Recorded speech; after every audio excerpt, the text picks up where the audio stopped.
Hello and welcome everyone to your Tuesday edition of the Daily 8 on the News 8 Live Desk. Phil Penarski here with the top stories that you need to know for your day. Happy to be back again with everybody once again. I do want to thank Madeline Bursma for filling in for me yesterday. She did a great job, and hopefully everybody's excited for yet another edition of the Daily 8, and we are going to go ahead and get started straight into things, and our first story takes us to Ottawa County.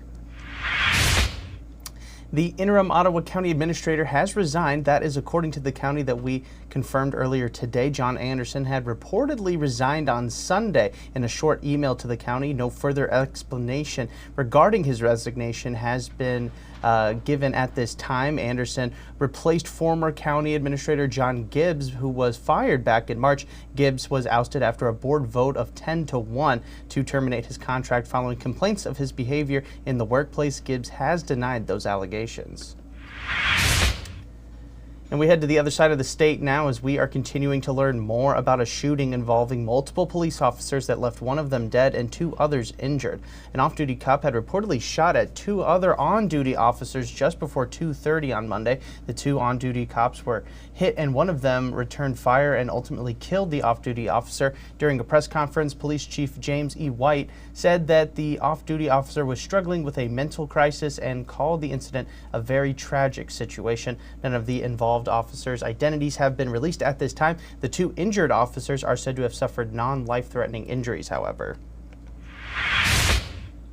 And new data from the CDC suggests that cases of whooping cough here in Michigan and the rest of the United States are way up. As of October 5th, that is the latest data that we have, there have been more than 17,500 cases since the start of this year in the United States, and 473 of those cases have been found right here in Michigan. That's up from just 58 from a year ago during that same time frame. To help ease the surge, the CDC is advising people to get their whooping cough vaccines and boosters if it has been more than 10 years since your last shot. Symptoms of whooping cough can last up to 10 weeks and are similar to the common cold, they say.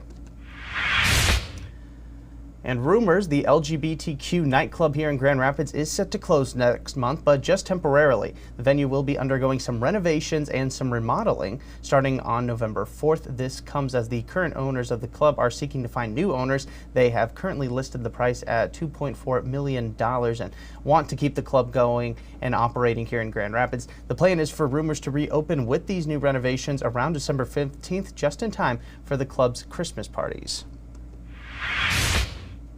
And if you got up this morning, you probably felt that first real frigid air of the season. And while we didn't get that first real freeze of the year, it's a good time to remind everybody that winter is coming and to start getting that vehicle ready for the season. There are a lot of things to account for as we get into the colder months, including checking your battery to avoid being stranded out on the cold roads, and also check those tires to make sure that they have at least 1/8 of an inch of tread to avoid any disasters if there is ever any snow or ice chances. Experts are also advising drivers to not let their cars idle too much in the morning to help heat up the car. Only about a minute of time is actually needed to get the car ready to go driving in those early cold mornings.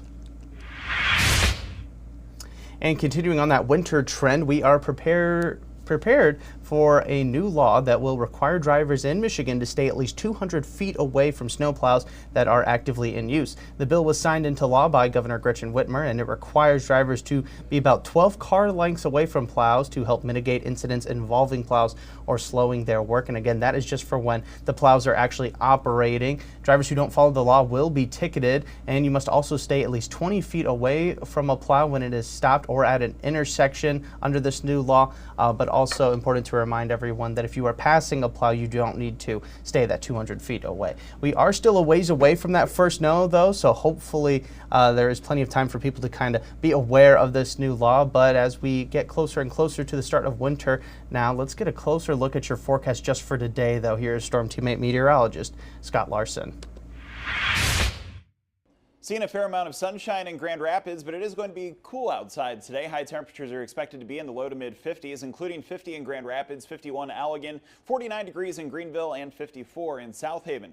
Some of the communities that were excluded from the freeze warning last night are going to be included in that tonight. As you head down toward Branch, St. Joseph counties into Hillsdale County, we do have a freeze warning that's going to be in effect through the early morning hours of Wednesday. Should start to heat things up as the week goes on, though. The weekend looks to be in terrific shape. Highs near 70 and some sunshine. All right, thanks, Scott. We end today's show with the need for help at the Sacred Heart of Jesus Catholic Church here in Grand Rapids. The bells, which ring every single day, have long been a neighborhood staple, but it could become a distant memory if repairs to its electronic system are not made. The church said that it would need about $19,000 to complete renovations to save those bells, and have so far raised about $4,000. It's now a race against time to get the funds before the bells stop working. If you would like to help donate, we have links to do just that inside our story on woodtv.com. And that is also where you can find more on all of these stories we mentioned in today's edition of the Daily 8. And in case you missed any of today's or yesterday's or any of the Daily 8s in the past, you can find full replays of them over there on woodtv.com as well at any time. That is going to do it for us today. We will be back again tomorrow with 8 more stories that you need to know for your Wednesday. I want to thank everybody so much for tuning into this latest edition of the News 8 Live Desk. I'm Phil Pinarski, and we hope you have a great rest of your day.